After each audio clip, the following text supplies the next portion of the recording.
కావాలనుకుంటారో, ఎవరికైతే ఎకరం 2 ఎకరాల భూములు కావాలనుకుంటారో ఎట్లొస్తారో మీకు భూమి నేను చూపించబోతా ఉన్నా. ఇప్పుడు భూములు కావాలా భూములు? ఇక అస్సలు లెక్క ఇప్పుడు వచ్చింది. 1948లో నిజాం పరిపాలించిండు మన తెలంగాణ రాష్ట్రాన్ని, హైదరాబాద్ స్టేట్ ని సెప్టెంబర్ 17 దాకా. నిజాం వెళ్ళిపోయేటప్పుడు కాగితం రాసిపోయిండు. మీకు ఎరికేనా ఇది? ఒక కాగితం రాసిపోయిండు నిజాం పోయేటప్పుడు. ఆ కాగితం దాచిపెట్టిన కాగితం ఇలా తీసుకొచ్చినాం. ఏంటంటే నిజాం పోతూ పోతూ ఏమన్నాడు ఎరికేనా? ఈ తెలంగాణలో ఉన్నటువంటి భూమి అంతా ఈ పేదల పేరు మీద రాసిపోయిండు నిజాం. ఇగో ఇదే అది, ఆ స్క్రీన్ల మీద ఉంటా చూసుకోరి.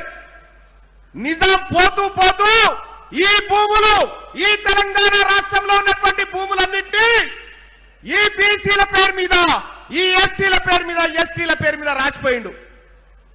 కానీ ఈ భూములు మనకు వచ్చినాయా? రాలే కదా.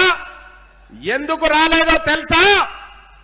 ఎందుకు రాలేదంటే కొండా వెంకట రంగారెడ్డి అనేటువంటి ఇప్పుడున్న చేవెళ్ల ఎంపీ వాళ్ళ తాత కొండా వెంకట రంగారెడ్డి ఆ కాగితాన్ని చింపేసి దాచిపెట్టిండు.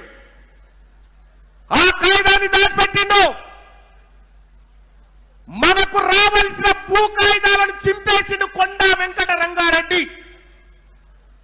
ఆయన రెవెన్యూ మంత్రిగా బాధ్యతలు చేపట్టి 1955, 54, 56 రికార్డులలో మళ్ళా గొర్రెల పేరు లెక్కించిండు కొండా వెంకట రంగారెడ్డి. ఎవరి భూములు మనై? నిన్న మొన్న చూసిరా? నిన్న పేపర్లో వచ్చింది, ఒక పేపర్లో. ఆ పేపర్ క్లిప్ ఒక్కసారి చూడి. పేపర్లో దొరల భూములు పేదోళ్ళకు పంచారు. దొరల భూములు పేదోళ్ళకు పంచిన పేపర్ క్లిప్ ఒక్కసారి చూడు. దొరల భూములు రైతులకే, దొరల భూములు రైతులకే. నిన్న మొన్న పంచిరివి 1700 ఎకరాల భూములు పంచిర్రు. ఈ భూమి వాళ్ళకి ఎట్లొచ్చింది తెలుసా? రైతులకు వాళ్ళు ఈ కాగితం పట్టుకున్నారు. ఆ పాత కాగితం దొరకబట్టిరు కాబట్టి ఆ భూములు మల్లాలకు వచ్చినాయి. మరి ఈ భువనగిరిలో, ఈ తెలంగాణ రాష్ట్రంలో మనందరం కూడా కాగితం పట్టుకోవాలి. పట్టుకున్నామా? ఎక్కడ? నూతనకల్ సూర్యాపేటలో పంచడం జరిగింది ఆ దొరల భూములు. ఈడ కూడా ఉన్నారు కదా దొరలు. మరి ఈ దొరల భూములు కూడా పంచడం కోసం, ఈ దొరల భూములు పంచడం కోసమే కాగితం తెచ్చినాం. ఇలా తెలంగాణ రాష్ట్రంలో వీళ్ళ తాన భూమి లేదు, లొటపీస్ లేదు. ఈ రెడ్డోల తాన, వెలుమోల తాన. అసలు ఇది భూములే కాదు, ఇక్కడ వాళ్ళు కానే కాదు.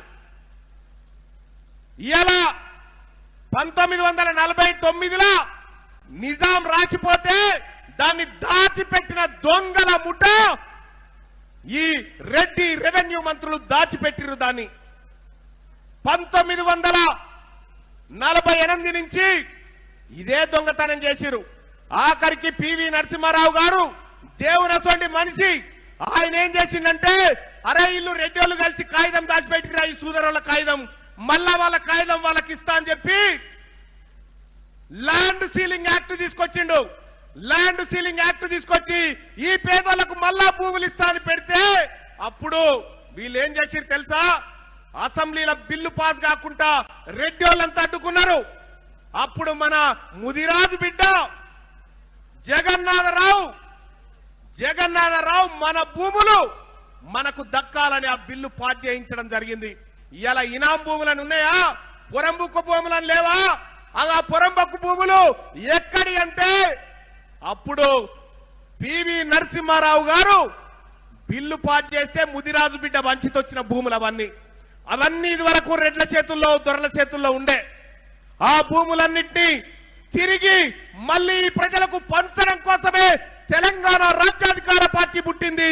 ఈ దొరల భూములు గుంజుకొని పేదోళ్ళకి ఇవ్వడమే ఈ పార్టీ లక్ష్యం అని చెప్పి తెలియజేస్తా ఉన్న సోదరులారా. ఇంకా అంతేకాదు,